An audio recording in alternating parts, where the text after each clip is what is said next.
Have you seen this interview? Sakina Kamwendo of the SABC was speaking to German Professor Thomas Hausen, and what he said was very explosive. Let's just listen. Thomas Hausen, your opening words were that Ramaphosa, the dream candidate of the EU in 2017, has reached his sell-by date. So he was the dream candidate. Why? Because he was believed to be a successful businessman. People didn't look exactly at the performance of his businesses. They didn't realize what role he played in the downturn of Lonmin, where a share price of maybe £10 fell to 10 pence. They didn't look at Chanduka. They didn't look at actual performance. They were hoping that a pragmatist, in a way a social democrat, would tame the transformation energy of the ANC. So that was the hope. That's why the West supported very strongly the Ramaphosa candidature, even financially. A lot of money was raised in London to help him win the nomination at the ANC conference at the time. But he hasn't fulfilled the promises. The Eskom situation, the power situation has got worse. The national railways during his term were destroyed. There are basically no more national railways. Petrosa is as bankrupt as Eskom. And so we can carry on. The state-owned enterprises are ruined. Of course, Minister Pravin Gordhan should be probably the first one to answer for that. But strangely, he was not replaced. He is retained together with the pillars of the old ANC, like Minister Mantashe, like Minister Kelly, and quite a few others.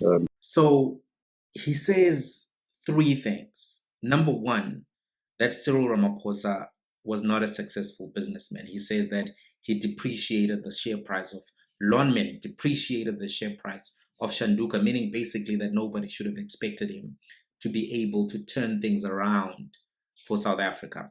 He says, number two, and this is something very explosive and it links to something else.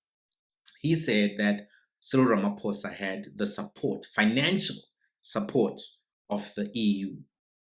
He says that he had a lot of financial support of the EU. And that makes you think about the CR17 campaign bank statements. Remember, it was said that $1 billion was raised. And then those bank statements to find out who the donors were sealed. But he goes on, or he doesn't go on actually. Let's go back a little bit to that point around financial support of the European Union. He also says lots of money was raised in London.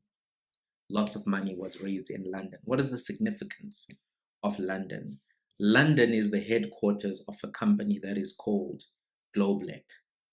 Globeleq is the leading majority, company in what is known as the eCamva Consortium.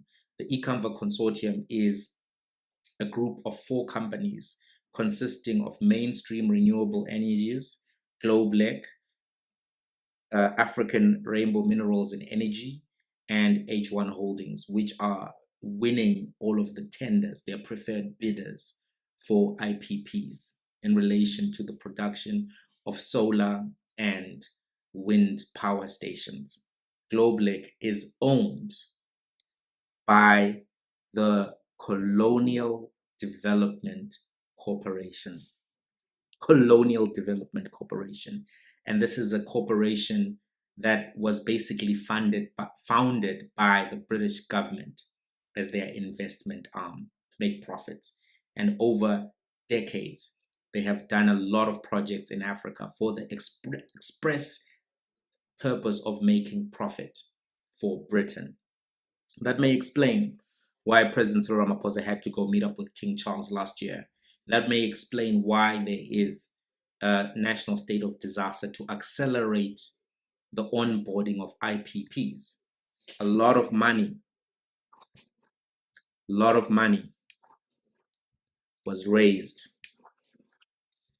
in London. This professor he's given up the game. He's given up the game.